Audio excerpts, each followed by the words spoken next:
Sounds great. We are now recording. Perfect. So, Matthew Schutte. Yeah. Schutte. I'm sure it was like Schutte, and then World War I came along, and somebody was like, "I'm Schutte. No, that guy's down the street. I'm Schutte. I'm not German." Awesome. Yeah. And of course, I'm Tammy.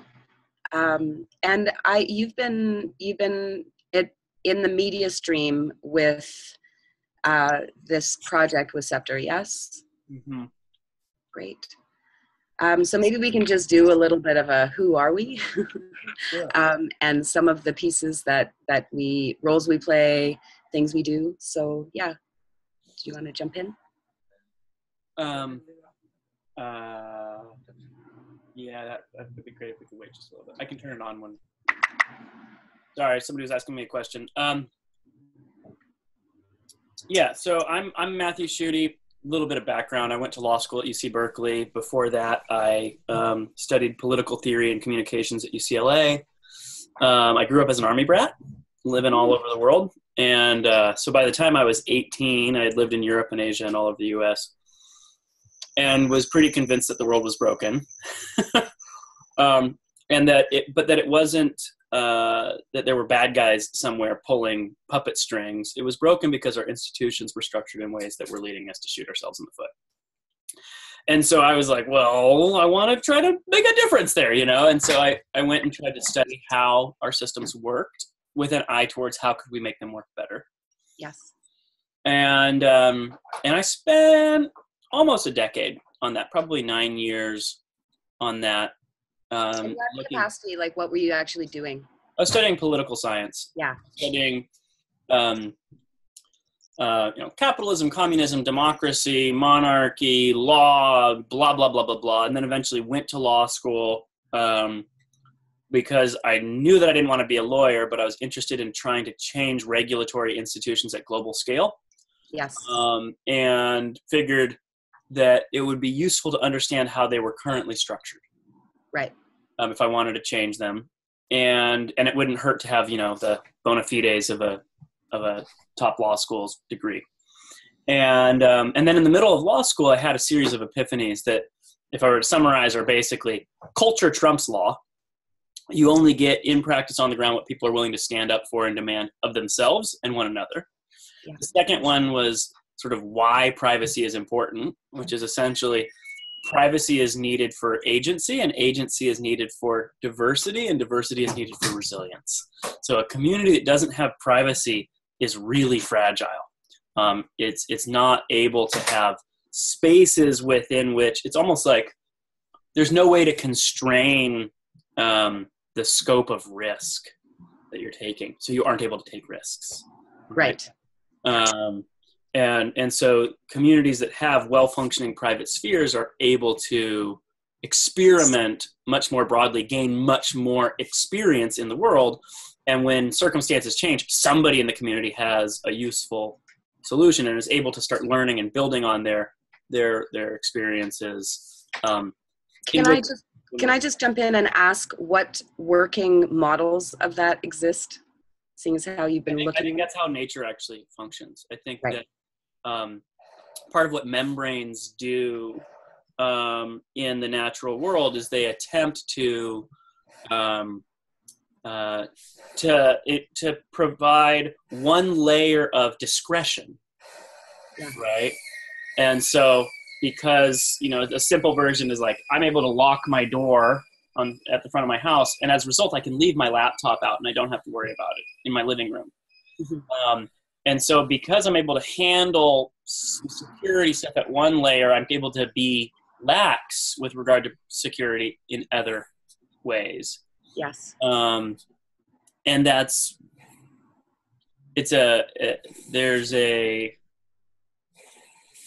you're suddenly able to do certain kinds of interactions in that safe space that you couldn't do elsewhere. Yes. Right? Yes, I see that. I'm excited to have some more conversations about that whole bailiwick.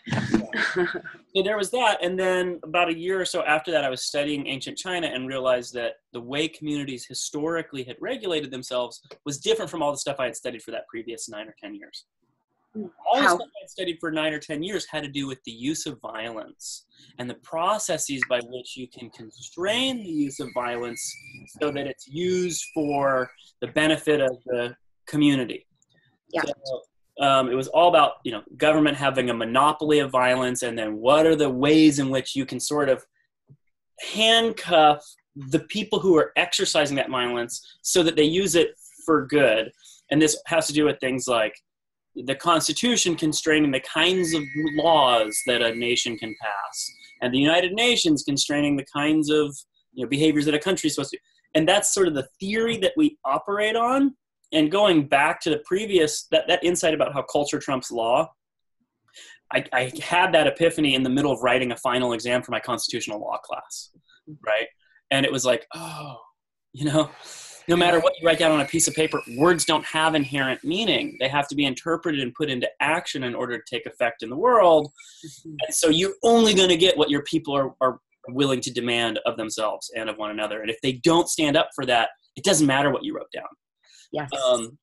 So there was this realization that all of the violence-based structures that I'd been playing with were different from how communities had regulated themselves when they were small. At that time, I was framing it around reputation. I think it took me years to find better language for it, but I think actually the better way to frame it is that those communities steered using discretion. That humans have two tools for influencing one another. One is violence. I'm going to whack you with a stick if you do something I don't like, or I'll restrain you. I'll put you in jail. So I'm going to attack your body or restrain your body, or I'm going to threaten to do so. And then the other is discretion. And discretion is I'm going to turn my body and my resources towards you if I like what you're doing, and I'll turn them towards you in particular ways. I'll work with you. I'll date you. I'll let you date my daughter. Whatever. I will shop at your store, or I'm going to turn away from you in particular ways. Well, the difference between violence and discretion is that with violence, the enforcement action locates on your body. And with discretion, it locates on mine. Okay. Well, there's two sort of effects. The awesome part about violence is no matter how big your community gets, it just takes one guy with a big stick to be able to whack your body. You can use violence at really big scales if you have a way of collecting power and being more violent, right? Having more concentrated violent power. It doesn't mean it's great. It just means it can be used, right? Discretion has a problem in that as the community gets bigger, discretion depends on the ability for information to flow around the community, so that when I meet a new person, I know, should I protect myself here? Or is this person amazing and I need to celebrate them and support them? Or, what should I do, right? Yeah. So, and if the community gets big enough, then those information flows break down and people start to screw one another over and get away with it. Or another way to frame that is people do amazing things and nobody's able to see it. So there aren't positive feedback loops that lead to people being awesome to one another in whatever the ways are that those participants perceive as awesome. So I realized this and was like, okay, so that makes sense why the gist is, I got way longer into this intro than I was planning to, sorry. The gist was that this discretion-based model is what we evolved to do, right? Our love of gossip, all of these sorts of things, the way that we historically managed ourselves, we literally evolved the way our brains are structured and language is structured had to do with little changes leading to us being better at this kind of discretion-based regulation. And because that little change made us better at discretion-based regulation, that made us more likely to survive as a group. We were able to collaborate in a community that was not 12 monkeys and not 20 monkeys, but 150, or whatever. And so that is what literally led us to be the shape that we are to a certain extent. There's violence that's a part of this too. It's not that violence hasn't been a part, but within communities, discretion plays the bulk of the role in how that community steers itself. And the amazing side, so the limitation that I mentioned was scale. That violence scales really well and discretion has a hard time because of the information complexity required. But the amazing thing is or the thing that violence is not great at is diversity. Because you only have one body, the participants in the community aren't able to take action in ways that where they disagree with one another. If they're using violence to do that, either you go to jail or you don't go to jail. You've only got one body. Either that you got killed or you didn't get killed. So if there's disagreement in the community about whether what you did was right or wrong, with violence, there's not really a way to express that disagreement. One side wins. And so you lead to this battle of, well, who's going to decide which outcome we get? With discretion, I am able to turn towards you and she's able to turn away from you. We're able to not only have a disagreement in our minds, but take action and exercise influence with regard to that disagreement. A community that's able to do that, to express disagreement and act upon it, is actually able to have a much wider set of ideas and ways of living being practiced within it. It comes back to the same, discretion-based stuff like privacy enables you to have a diversity of ideas and ways of living, which makes you more resilient. Not just resilient, it makes you more likely to thrive.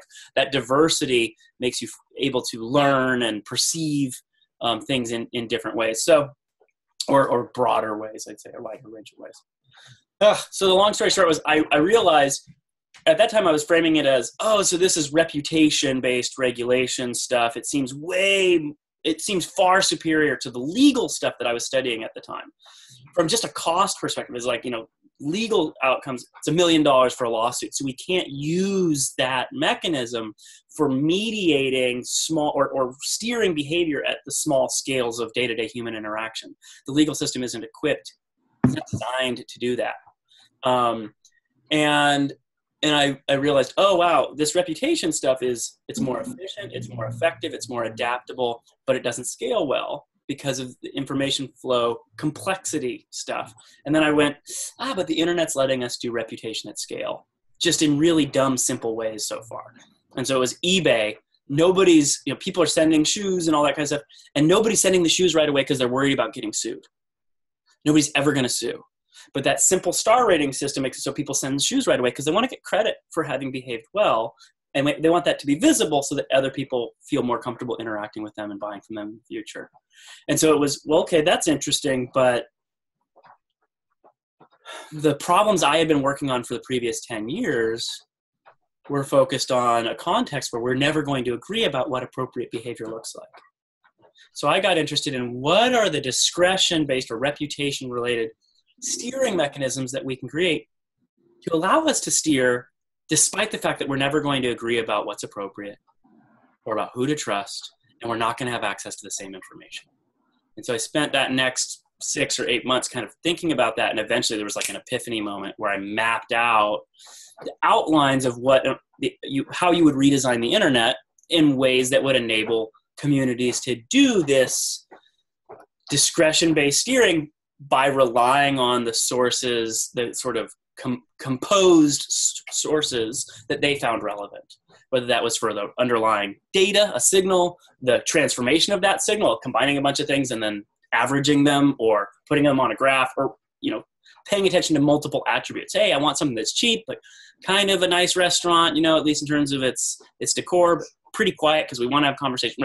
There may be multiple things that you're caring about. There's not a single dimension of is it good that would really enable people to steer intelligently.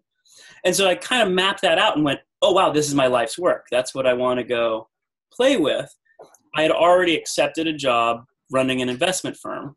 And so after I graduated, I went and ran an angel investing firm and tried to invest in a database startup that I thought might be relevant to what we were working on and had to do with being able to store data in ways that it was essentially graph database stuff, but store data in ways that could enable me to put something in thinking about it in one way, you to put something in thinking about it a different way, and then them to be able to later link to one another and us be able to make decisions about how I want to interact. Do I want to treat your stuff as if it was identical to mine?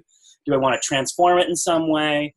But that was actually critical to us being able to leverage other folks' insights without us having agreed about how we should be speaking about this stuff before we started, because that's not how the world actually works. years later, I started a community called Build the Collaborative Internet here in San Francisco, and it connected me with a bunch of people who were trying to do stuff like this.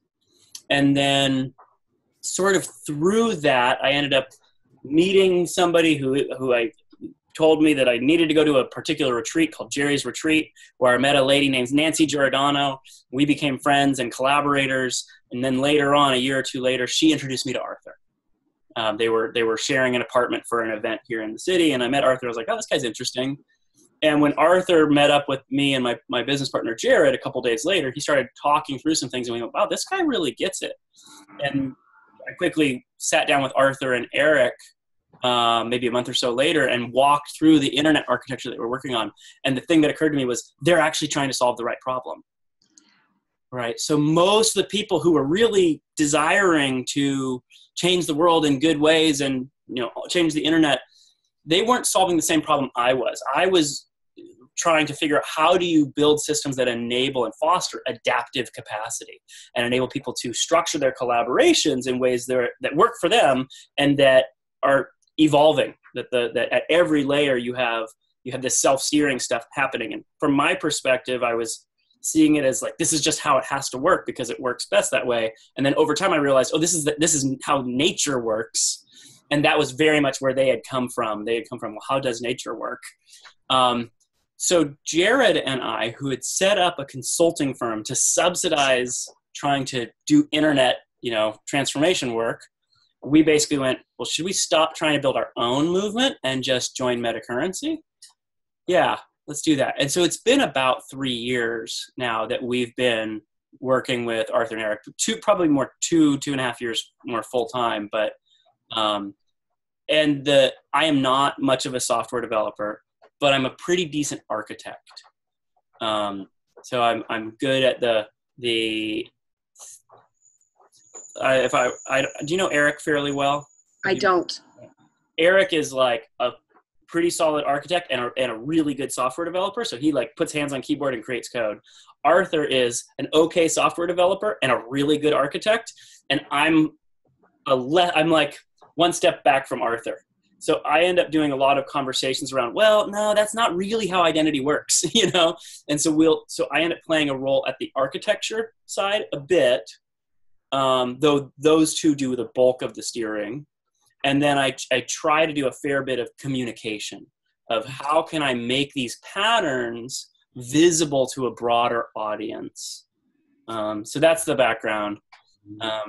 Man, that was 20 minutes. Sorry. And then with regard to the stuff we're working on today, I've mapped out, because I was doing consulting stuff, a lot of the consulting that I was doing was facilitation of executive teams, et cetera, or of larger, practitioner communities where we were using open space and things like that. Are you familiar with open space? Yeah.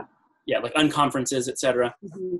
And I tried to build, just hack together some digital unconference software so we could do online versions of Unconferences. And then I sat down a few years ago with the chief financial officer of Mozilla, and I mapped out a bit of a vision for how you can get it so that online meetings are far more productive than in-person meetings. And it had to do essentially with what you had mentioned the other day, which is how do you enable the emergent process to then essentially be synthesized or signaled, tagged in ways where the participants or later people following on are able to begin transforming all that raw input into highlight reels, into things that are tagged or, I'm starting to go too deep in the weeds. I'm going to step back. We'll talk more about that in a minute. I want to hear about your background as well. I got excited. Sorry. Well, it's exciting. And, for me, this is the work, to hear what you've been up to, what you think about, I'm excited because it's exactly what I think about in different, well, of course, not exactly. It's the richness of the tapestry of thought between us that's really exciting and is a demonstration of what it is that we're looking to do. So big thumbs up on that. So in 2001, I co-founded an organization called the People's Network. It was a community web TV portal that was ahead of its time, I would say. A good idea. That was 2001? Yeah. Okay. So yeah. Broadband wasn't there yet. Nope. So yeah, there was three of us that came together and just I'm a doer. I like to just try, test, do. I would say that I'm a hacker with systems, and I look for existing tools to be able to use, to be able to hack things together to hold processes of collective design. So at that time, my first kick at the can was a community web TV portal. Of course, there was no YouTube or Facebook at that time, so we didn't have models for it. I had no idea how to be an executive director of an organization and get the funding required and all those pieces. But we did amazing work and we created something and learned a lot along the way. And then I spent a decade at the Wilderness Committee, which is an environmental organization here in Western Canada, in Vancouver. And I trained people, I canvassed, so I door knocked. I probably door knocked on tens of thousands of doors, definitely. I estimated about 70,000 doors. And trained hundreds of canvassers, designed programs using Marshall Gantz's work in terms of the power of story of self, us, and now is some of his work. And then he had the snowflake model, which was an organizing model that political organizations and social justice organizations have used to engage their communities. So yeah, in the process of that, and a lot of organizations are using those tools and principles, which is cool. In the middle of all of that, I joined the board of a small credit union called CCEC, and those letters stand for Community Congress for Economic Change. And it's a cool little institution, tiny. We've got 50 million in assets, which is very small when you consider financial institutions. We're a closed bond institution, and our mandate is around cooperation, activism, social justice. So we're neat, and our we've got 3,000 members, so we are small. Of that, there's 300 members, which are organizations, co-ops, either unincorporated bodies. We have, because our mandate is, oh, you're muted still. How do unincorporated bodies get a bank account? Are the are the regulations different? Well, because our mandate is to bank the unbanked, mm-hmm. and to create access for people. We know people, like we know our people that walk in our doors. So there's a real relationship and I don't know how to make that. When you say unincorporated bodies, does that mean humans or does that mean collections of humans? Collections. Like if someone has a little community project group, but they're not actually incorporated, but they may have, a brochure or a website or some traces. There aren't any laws that prevent you from entering into a relationship with them with regard to holding onto their funds and making that. That's not illegal? It's not illegal, no. And it's our practice to know our members. Yeah. So these are people we know, essentially. And that's awesome. Yeah. And so we've in terms of our social activism, we've also given service to cannabis organizations, mm-hmm. and alternative currency organizations, mm-hmm. And again, we have a really clear process where we make sure that those align. Yeah. and that they're real. Yeah. Right. So just. You're using relational discretion Yes. based mechanisms rather than where's the body that we can go throw in jail if we need to collect, to some extent, right? Like there's it's not that you aren't relying at some level on the legal system if things go that way, but it sounds like you're trying to structure the relationships where the legal system is not the sole extent of your relationship with your customers. It isn't the fundamental nature of the relationship. No.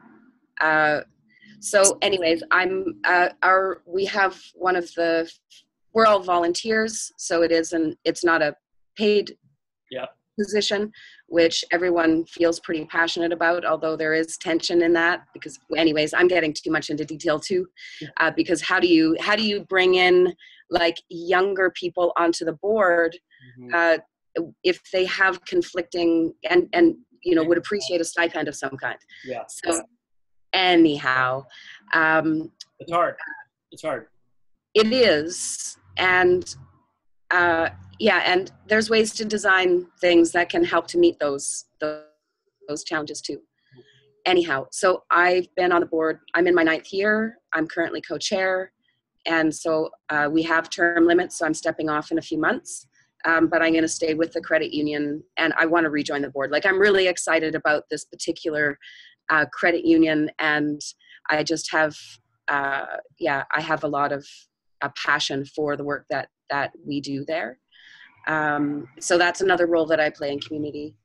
Can I ask a quick question on that front? So we had somebody who stayed with me a few months ago who is an Australian businessman who basically is doing protocol bridging services specifically for 2 communities, retailers and cooperative finance organizations like yours.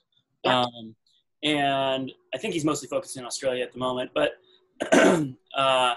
some of the stuff that we've created previously that we're going to be rebuilding and re-releasing to next year is going to be focused on that.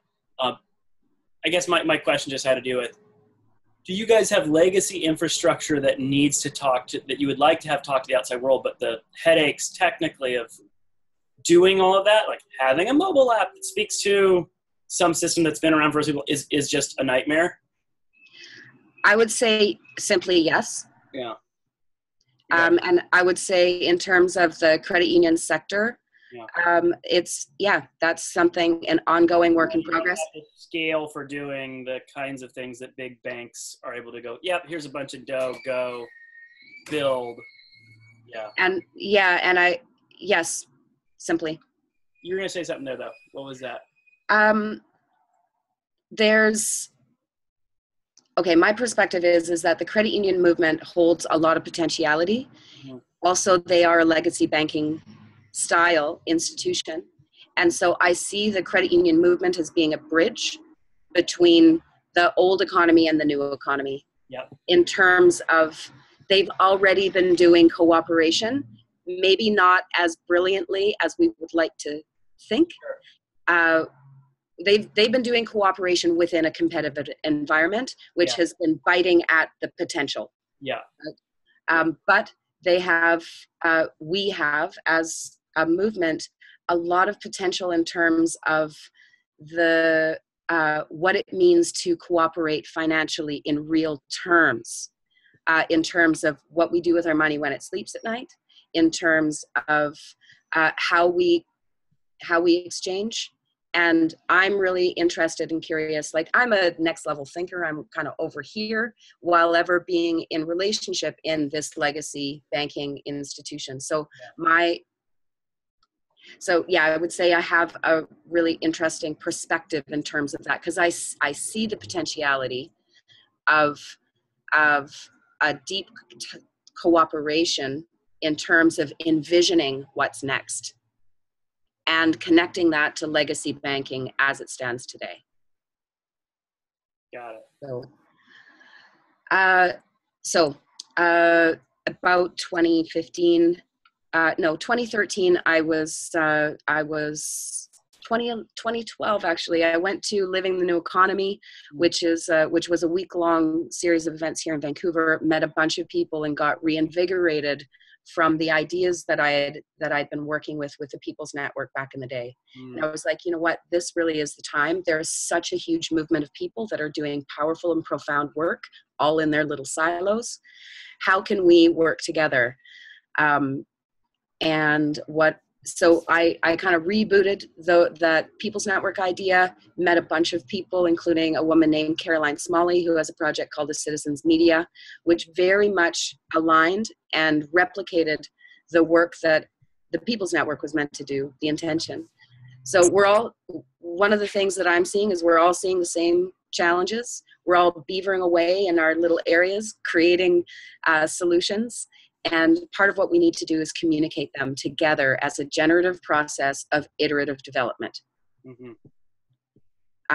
So Caroline Smalley and I have been friends and colleagues now since 2013, because we ended up, there was a small group of us that took on the organizing of that event. So through that process, I went a bit deeper. And Caroline hosted the Impact Economy Summit, which happened in the fall of 2015. That's where I met Art Brock, as well as a number of other incredible human beings. It was probably the most profound group of humans that I've ever been in the room with, with just an explosion of creativity and ideas, underlining the challenge that we have in really taking on board what each other has to offer and what we can do. So it's a lot. We all have dreams and visions. How do we articulate them? How do we create the space to listen and take action together that can help us to progress our collaborations? Those were the questions that I was left with through that process. Most recently, there's this really cool little project here in Vancouver called Groundswell. Groundswell is a alternative community business school created to support entrepreneurs, intrapreneurs, people who want to do good work in the world that might not have, unlikely entrepreneurs, basically. To bring them through a 6-month program to bring their ideas to light. So I just finished that program starting in January, finished on June 13th, so it's super fresh. The project that I came out with is called The Advocates. Each one, help one. So essentially... Is it teach one? Each one help one. These are just placeholder names that are a top layer on an idea that is hard to articulate, but also easy. We just need to work together, talk together, listen, and take action together. Easy to say, maybe, hard to do. So essentially I have, there's that project, which I'm just trying to follow the path of how to actually work with people together towards a common goal.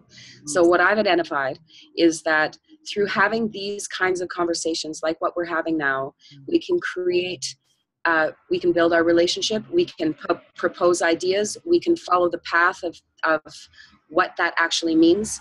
We can invite others to participate in whatever it is that we're doing and navigate an emergent process together. So I like to use Zoom because we're both, or all of us, on the screen together. We can stop and start recording. There's a lot of pieces. So I also have some ideas that I would like to talk about in groups. And a lot of them are deeply in what it is that you're up to as well. Identity being one of them, data security being another. And what are the questions that we need to ask when we create a meta system that allows us to have that agency you speak of and to be able to co-design respectfully with other humans that have foibles, a pathway forward, a critical path, I like to think of it as.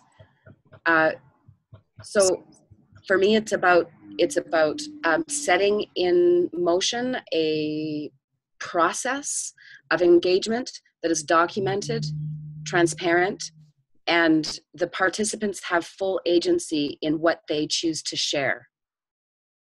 And there's some sort of pre-thinking that's in that around, this once we press stop and it downloads to our machine is an artifact of our identity. Therefore, we should be very thoughtful about how we treat that identity. And within that, and so there's what it is that we're talking about. There's the intellectual capital that's there. There's our shared, this is a collaboration that we're having right now. How do we treat that collaboration? What is our relationship? How do we agree to share or not? Yep. Based on a strategy of utility of engagement, right? So right now, we'll bring it to right now. I'm in a process of designing a proposal for, co-designing a proposal for the Global Challenges Foundation with Daniel Harris, William Charlton, Aaron Perlmutter, who are, and that's the group that's assembled so far. Do you know about the Global Challenges Foundation? Nope. So basically, it's a guy. It's a person. Is this the Hungarian billionaire? I believe so. Yeah, that's right. So it's to create democracy services in a way. Yeah. I mean, the actual line is, well, it's not right here, but sorry, I'm getting excited too. So essentially it is to create a governance model, right? Like, how do we make decisions together? Yep. And so I see this as a really important question for us to ask as a broad-based movement and community, and an opportunity to actually have that conversation between us. Yeah. So William Charlton kind of initiated this with Aaron Perlmutter and a couple of his other colleagues. Actually, I guess William had seen the piece that I did with Daniel and with Art, and was like, I got to get in touch with those guys. Daniel has jumped on that. And this is exciting for me because this is the hope of this work, is that people are like, wow, yes, that's exactly what I'm talking about. Let's get on board. Yeah. And so William connected with Daniel. They've been in this process. I jumped in again a few days ago, and are looking to kind of to make that core idea really clear, so that we can sign on. Daniel's hope is the 1,000 people to be able to sign on to this, to show the already existing will on a human level to create these things. Now, Daniel specifically, so Daniel's a neat cat. Do you know much about Daniel? No. Nothing. He's amazing. And his project is called Kendra. It's a digital rights management software that Kendra as an organization has been developing. Okay. And it's nested rights. So say if you were to take a music track, each of the players would have that attributed. They would have an agreement in terms of sharing any revenue that would come in, and the software would just actually make that happen. Yep. Also, if you were to take a piece of that song and mix it into something else, those rights would follow. Yep. So he applied for funding, and there's a consortium of people in the UK that received quite a significant prize, of which he had the lion's share, 2.7 million, I believe, euros. Yeah. And to create interoperability between all of those players. And those players are pretty big players in Europe, like the largest public broadcaster in Germany, a record label, a web TV thing, a university in Greece, a research organization, and someone else. Yeah. So it's cool. And now that starts in September. So Daniel's really interested and excited in creating this functional interoperability between all of the players that come into this. And that's exciting because it creates that technological layer to be able to connect people. Now, where I see we need work and development is in the human layer. How do we actually talk together? So for me, documenting the process of how we would build that and deciding how to put our face forward on that in terms of what we choose to say and document and how. That's where I'm interested in kind of putting my pieces in. Mm-hmm. Does that make sense? Mm-hmm. So anyways, I'm excited to, and this is about a week old and jumping into it more deeply. Okay. Prior to that, I just wanted to do pieces that like this, where we're surfacing what it is that we're doing so that we can connect people in the projects that we're up to. Okay. So that's kind of the path that I'm on. And I think I'll stop talking now. Okay. I'm taking a couple of notes. I've been taking notes. I'm going to take a couple more notes about things to maybe touch on. One thing that I would love some feedback on, in particular, where your mind has been, is in a document that I've created around intellectual and social value. Okay. So I'll send you that, and I'd love your thoughts in particular because you've had your mind in those areas for so long. Yeah.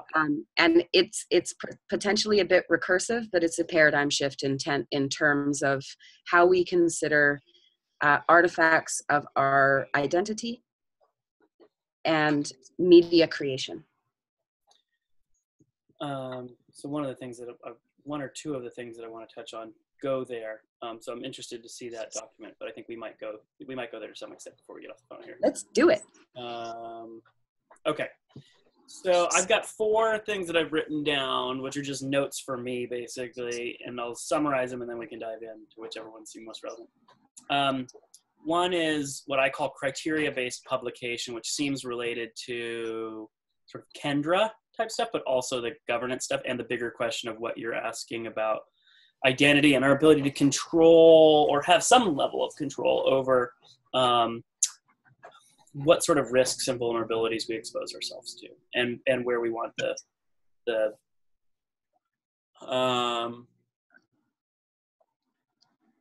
embodiments and the utility value of our work to propagate to. Another one is not perfect control, but good enough. So this is sort of a caveat about how good that control can get and should get. And we can go there a little bit. Another is value accounting, which at the core of this from our perspective, I think you'll land on the same page. It has to do with just making activity visible to you, right? In the first place. And I'll actually do one last one, which is just synthesis. And this has to do with, you kind of touched on this a little bit the other day, but hey, how do you take, what's going on with all of this activity is that somebody's taking some resource. It might be their time, it might be a video, it might be a piece of wood, and they're transforming that. I often use the word synthesis, but transformation is probably the better. They're transforming it into something else. And because of that transformation, it now has a shape, characteristics, attributes that make it useful in a different way. Yes. And so there's that. And then the last part is what is basically sharing a little bit about a specific way of doing the documentation and synthesis of content that's emerging in real time, and some ideas around tool chains for that. So those are actually swing through a bunch of different areas. Some have to do with rights management and agency. Some have to do with identity as well. Some have to do with actual like tools. I'll start with the criteria-based publication stuff because I think that goes pretty far down the right path. For years, the hardest problem for me was, okay, with all of this stuff, how do you balance privacy and transparency? In a system like what we're talking about, how do you strike the right balance? And the place that I eventually landed on was there is no right balance. There's not one right balance, at least. That right balance is determined from the perspective of each of the participants as they engage. And so kind of along the lines of the rights bundling type stuff that you were talking about with Kendra, the way I see this is when we are generating artifacts, yes, we do need the ability to exercise discretion about how broadly and to whom those artifacts get distributed. If we want to be able to do that at scale, however, we end up needing to be able to not have those be personal decisions, but we need to be able to make decisions that leverage some other information, some other decisions about like what sort of signals am I going to pay attention to, how am I going to treat those, and then what triggers a yes or no. You can see this or you can't see this. You can have this, you can build on it. You get the underlying raw file, not just the version that has none of the instruments broken out, right? And so I called that criteria-based publication, and the idea was that when you publish something into a system, let's say, that you set up, what the membranes are that people have to pass through in order to gain access, and that you may have many paths to gaining access. It could be you're a perfect stranger, I know nothing about you, but if you pay me this much, here you go, And it could be that you have no cash, but you've got a demonstrated history of when you manage to generate value in some other way, you pay it forward in ways that are in alignment with my expectations or the previous folks that you've interacted with expectations, and there could be agreement around that. But agreement, the written agreement stuff, never, ever gets to where it can cover all of the circumstances that are going to arise.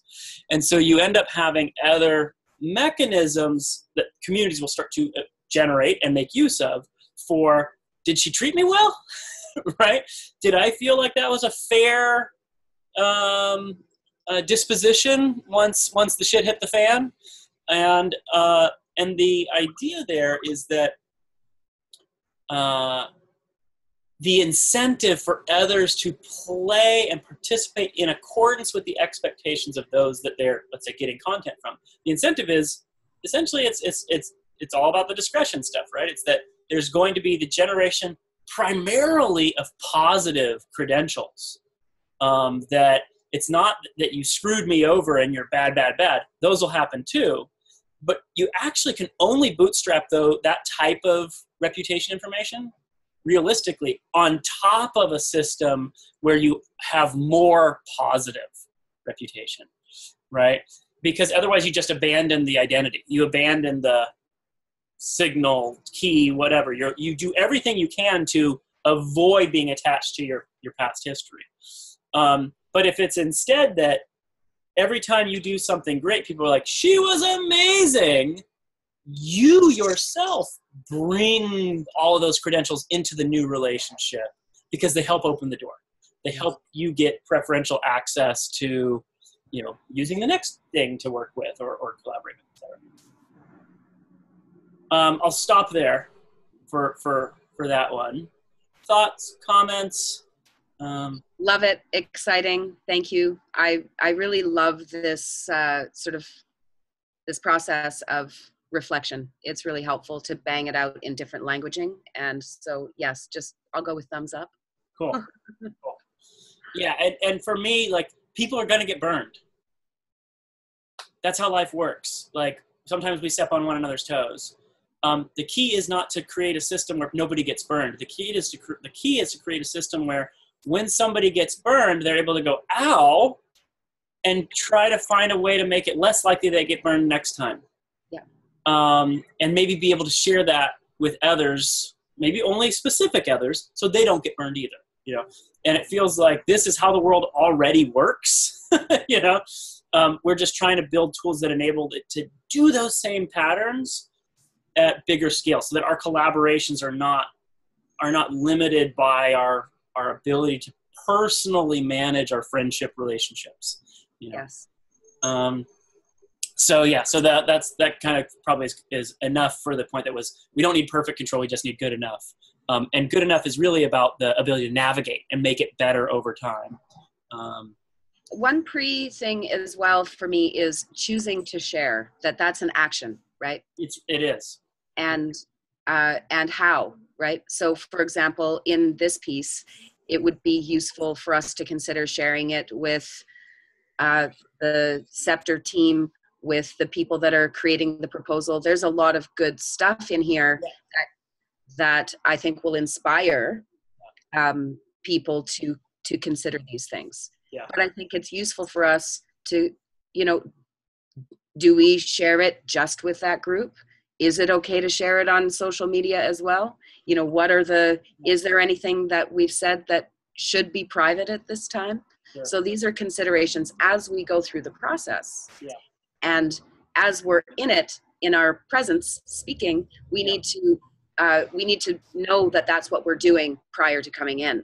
Yeah. So it's these kind of human processes, Yep. and agreements going into these things that are really interesting to me, that I'd like to explore, model, demonstrate.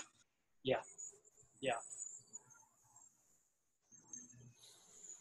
There's a limit on how rational you can be, right? Like, you're not managing the meta layers all at the same time. So often it's that you go into a particular space or a particular connection, or you turn off the recording, right? You're like, hey, I don't want this public, you know? And so we recognize that. And some of the mechanism we have right now is, let's not have the artifact, which is a different capacity from still going to have the artifact, but this part is redacted from is encrypted from, and not visible or sensible to anybody who I don't explicitly grant additional rights to. So those are other mechanisms that we can use for more nuanced exercise of transforming intent into, you know, activity, basically. Right now, because we only have blunt instruments, we'll leave no tracks for anybody, including ourselves, to collect, right? So that we can be, and that also has to do with a transaction cost, like, recognition, that, like, there's portions of this conversation that I am totally fine with having everybody know about. There's other portions where I'm like, yeah, I kind of wanted to go build that, you know, which are, whether or not I'm actually going to build that is a different question, but are the kinds of, like, oh, those are all bundled right now, and I'm not going to go back and re-edit this thing because I just don't have the time, you know? Don't. Yeah. And the tools currently don't make it easy for me to go redact this portion and publish it only to me, you know, and make it clear that I'm okay with Tammy saying this, because she had talked about, she's got her own record of this. Because in the kind of world I'm talking about, you're probably recording too. Well, yeah, right. Yes. Yeah, right. But that there's a clarity, a communication about, hey, I would appreciate it if this part didn't get shared more broadly without prior, you know, interaction and permission and whatever, right? And again, that's not a self-enforcing thing. That has to do with, if we are to continue in relationship with one another, and one of us continuously violates the expectations of the other person, eventually that's going to tarnish the relationship. And it leads to one of two things. Like, either I stop talking to you altogether, or we continue talking, but I'm unwilling to share things that I don't want to propagate farther, because I lose faith in the, the integrity of my expectation about how far things that get shared into this space go. Yeah. that kind of touches on another point that I had mentioned, which had to do with value accounting, and that the core of all of that has to do with making activity visible. But making activity visible isn't just it being recorded. Activity is visible, like, the IRS, like the tax code is like thousands of pages probably, right? And page 547, it's visible. Like, we could probably go look it up online right now. But it's not sensible to either of us at this moment, because it hasn't been distilled. It doesn't seem relevant, one, and it hasn't been distilled into a form that we're like, oh yeah, I got that. And so the synthesis, the transformation part of step one is you have to leave behind tracks in order to be able to do anything with it. Yeah.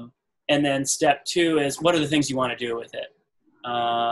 And how do you transform those in ways that make them sensible in a new context? So to your point, from my perspective, whether or not I watched a particular video is information that is valuable. Just, did I watch it, right?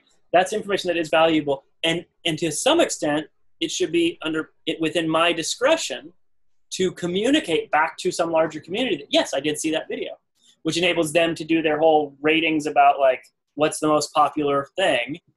But even that kind of information is critical. And if I downloaded it and I watched it 100 times, that doesn't necessarily mean that information should get communicated back. Now, there may be terms of the deal that make that party who produced the video feel like they're getting something in return. That it may be a transactional thing there. It could be that I paid, but they don't get transparency into how broadly I'm distributing. But that has to do with, what do they need in order to feel like their needs are met? They feel comfortable with that particular collaboration, that particular interaction or communing. So you've got to make, so there's all of the signals have value, and we do want to exercise discretion over them, which is a point I think you made earlier, essentially. And at the same time, how do we make it so that we can exercise that discretion in ways that are not completely overwhelming? Right? Yes. And so we'll set up some defaults. We'll set up some parameters, and we will have made a decision at some point, even if that decision actually is really far removed. Even if it's like, I don't know, Tammy's pretty smart, I'm just going to subscribe to her preferences. And now I'm leveraging a multitude of decisions that you've made, and maybe that you've subscribed to that others have made. And then I'm navigating the world in that way. And when I experience a failure, when something happens and I'm like, ooh, that sucked, I need the capacity to go in and change those. Yes. But I think that's, for me, pain is actually a really important part of how we steer. That it's critical to our prioritization of where to focus our energies, right? Yeah. I'm noticing we're at an hour, and I just wanted to check in terms of your timing. I think I have another half hour. Let me see. I do. I don't have to gobble up that half hour if you don't have it, but I do have another half hour.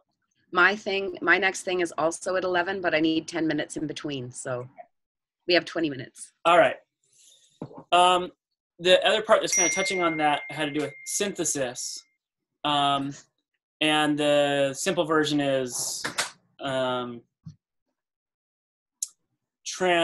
this was kind of similar to the example that we just talked about, that when you handed me this bundle of preferences, you're basically distilling down a whole bunch of work, right? In a way that I'm able to go and make use of, without having to wrap my head around all of the complexity that you had navigated. Now I'm making myself vulnerable. Yes, and it's also a reputational-based application of design. Yeah. Right. I'm making myself vulnerable to you or to that system when I make use of it without fully understanding it, right? I'm making myself vulnerable anytime I take an action, but I make myself vulnerable in a particular way. And for that sort of vulnerability to work well, you end up needing reputation dynamics. Yeah. On the synthesis side, more specifically, this, I mentioned like transformation of signals or transformation of inputs into something else that's sensible. The simplest example that I generally use is, hey, you've got, 1,000 restaurants in the city and 1,000 different people eat at them and they spend an hour at each restaurant, or 1,000 people eat at each of the restaurants. They spend an hour. And so you've got 1 million hours of human lived experience, right? And even if they distill down that hour of experience to 5 stars or 1 star, right? You now have a piece of paper for that one restaurant that has 1,000 ones, twos, 1, 3, 4, 1, 4, 5, 5, 3, 3, 4, 4, 5. And you put each of those 1,000 papers alongside that on the wall and good luck, right? Like, even with all that stuff distilled down to single digit signals, it would be very, very difficult to extract meaning from that.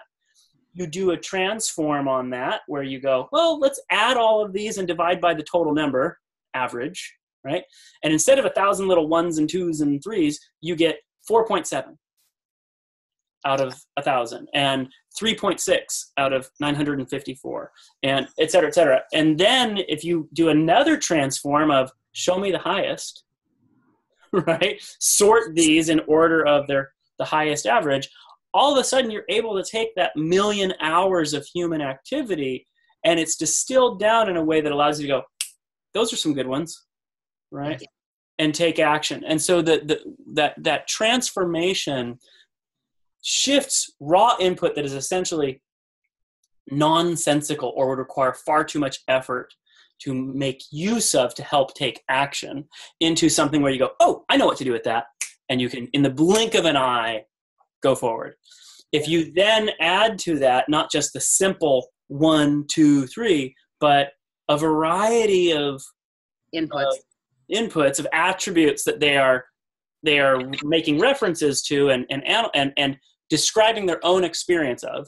And you also have all the reputation stuff around, like, do I trust this person? Do I want to filter this only to include the friends that I have, or only members of this foodie group, or only people who like spicy food? Whatever the attributes are, you're going to have losses there. You're going to have, people who do fit your criteria that don't show up because you don't personally know, or your system isn't aware that they fit that criteria, right? You didn't have any signal there because we're not designing a single thing. So it's only where there's the overlap that you'll be able to get the satisfaction criteria. And if you're sculpting it too narrowly and you only got 2 results, then you're going to dial it back a little bit and get a fuzzier picture. But that was some of the early ambition for me around how you can actually enable us to leverage information at the scales we currently operate to help us as individuals steer through the world in ways that fit with our values, whatever those values may be, whether it's I want to go to a nice restaurant or I don't want to buy any food that has slavery used in its supply chain to 6 layers deep per any of these organizations that I trust. Yes. That's exciting. Nice example. Yeah. Okay. And then the last one had to do with live synthesizing of content. So this is sort of I mentioned chatted with the CFO of Mozilla about this a few years ago, and he was like, cool, let's do it. And then we never did it. You and I are chatting right now. In order to make this sort of interaction, especially when you're doing like a digital unconference, into something that can be distilled in ways like what we just talked about happening with restaurant experiences, I think some of the tools that are critical and can help are each audio being recorded on a separate channel. As that is being recorded, it's also being, we're using voice transcription for generating text that is being tagged to the moment in the audio where that word was spoken. That's showing up, and others, whether they're watching in real time or going back and reviewing later, are able to go and edit, change some of those things, and you've got the computer thought it was this. Tammy has added these layer of edits, able to highlight. This moment was amazing. Here's the start. Here's the end of like this phenomenal quote by Daniel. What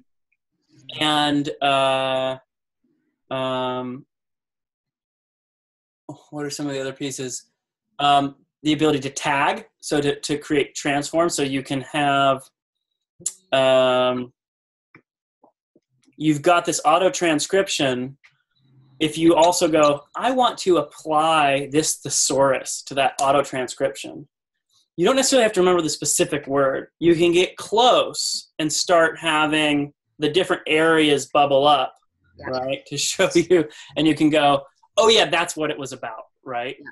And so that has to do with, pulling in the 15 words around it on either side for that synonym, and just throwing those in a list, and you're like, oh, it's this one, and you jump to that point and grab the content. And then what else is going on there? So you've got tagging, you have auto transcription. Oh, another one that I think is actually really critical has to do with the ability, there's sort of two technologies for doing this, but the ability to catch up on a conversation. To have shown up late, maybe 10 minutes after everybody else started, and not start with them, but start watching from the beginning, but with the white space removed, or with the speed sped up, so that as they continue moving forward, you gallop up behind and catch them. And CERN actually came up with a technology that did the white space removal stuff a few years ago, which enables folks to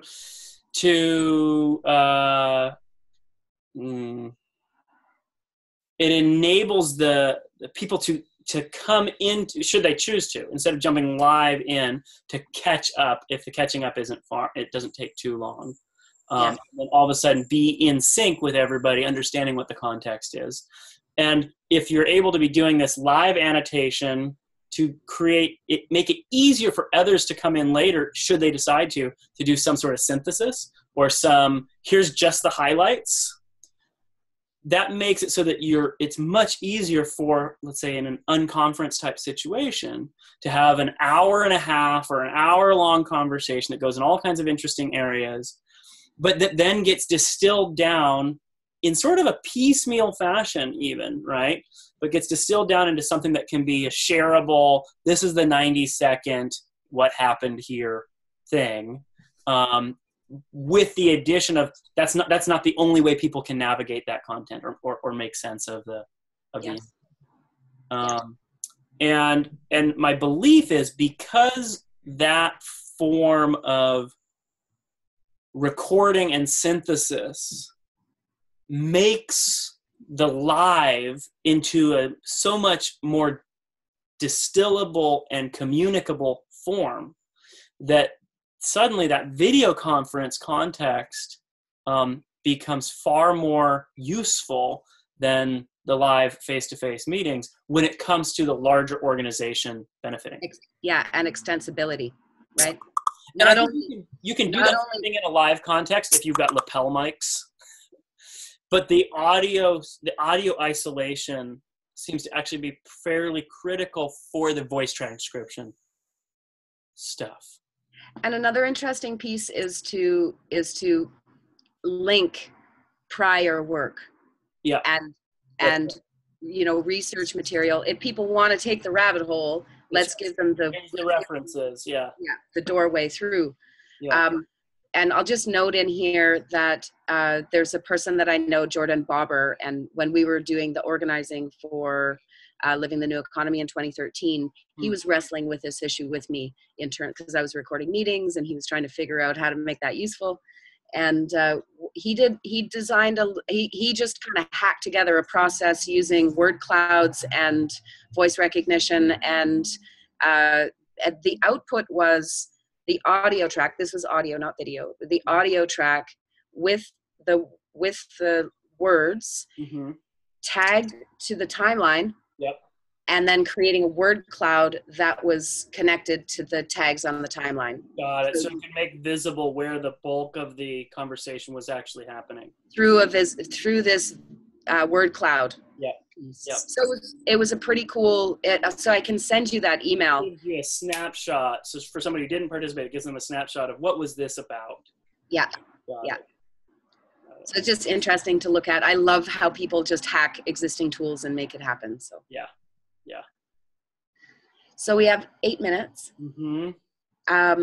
I feel like I've said all the things I was supposed to say. I want to hear, I guess, if there's any other things you've got. Well, just on a human level, it's such an absolute pleasure to meet you and to connect. Yeah. I really feel what it is that you're up to, and it brings tears to my eyes, and it's very exciting, both at the same time. Yeah. It's. I haven't met many people who were thinking, well, I've been doing this particular realm of work for about a decade, and it's nice nowadays because there's lots of people who are like, hey, there's stuff there, right? But it was really lonely for a long time, so it's really good to find a fellow traveler. Yes, it is, because it just feels that I feel that family, and that we are not alone in creating these new things, and we're not speaking Greek. There are others that speak the same language, and in fact have new language to describe what it is that we're thinking. So I'm really excited also about describing and articulating this work. Here's what I would love. I'd love to continue working with you. I think you're fantastic and amazing. I see some real overlap as well between you and Daniel Harris. Okay. In terms of, he has a secondary project that is funded by Google that is around, it was specifically one of the things you talked about early on, in terms, truthiness of source truthness. Yeah. In terms of news aggregations and those sorts of things. I'm not 100% clear on what the process is, but you guys should have a conversation about that, because you have so much there. Friend that I actually think I want to introduce them to, who in multiple ways seem to be playing in the same domain. Is Daniel the one doing Kendra? That's right. Yeah. So a guy named Noah Thorpe and his I've heard of him. Harlan Wood. They're working on something called Co-Makery, which has to do with enabling rapid collaboration for working on projects. And they're kind of focused on what are the equity type things. And then you go away and the software makes sure that the royalty streams get paid appropriately. And they've also been working on something called, I think, Trust Exchange, building on top of Holochain more recently, for that exact same truthiness in news, etc. kind of stuff. So they have overlap too there that would be really interesting. Yes. Yeah. And I'd love to have you look at this proposal, because I think there's a lot of alignment in terms of what's in here, and that you would have a really good input. While we're cohering the core of what it is that we're asking to do, we're kind of putting a mini hold on that till Sunday, inviting new people in. But I think that you would be excited about it and have a lot to offer. So in terms of that, I would love to share our video. So I'd like you to consider that with that small group. And I do see the utility in sharing it more broadly, but I'd like to constrain it initially. That sounds fine. Yeah, when we first did the Build the Collaborative Internet, we recorded everything and went, this is for the archives. We're not going to share this right now so that people can speak freely. Yes. Here's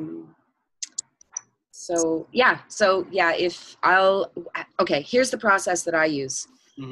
So you're recording it, so you'll upload it. I usually upload it as not private to YouTube. I do use YouTube as a service. Part of that is to have the conversation. Yeah, part of it is to have the conversation of the challenges of what YouTube is. But I upload it as unlisted. Yep, that's what I do as well. And then I use Medium to kind of wrap things. Okay. And you can also have any blog in Medium can be unlisted as well. So basically it's security by obscurity. Sure. Sure. So I trust you, you trust me to share with the people that we would like to share it with that has utility. Yep. At the top of the article, it says, this is not for broad sharing. Got it. This is a trust network piece. Yep. And we're bringing people up to speed on our work. Cool. And anyhow, so I'm happy to put together that blog. Yeah, I'm excited. Most of these are not things I'm going to build on my own, right? So I'm stoked to meet other players that are excited to build these things, and I would love to go and sort of play alongside them. Yes. To make them real. So, yeah.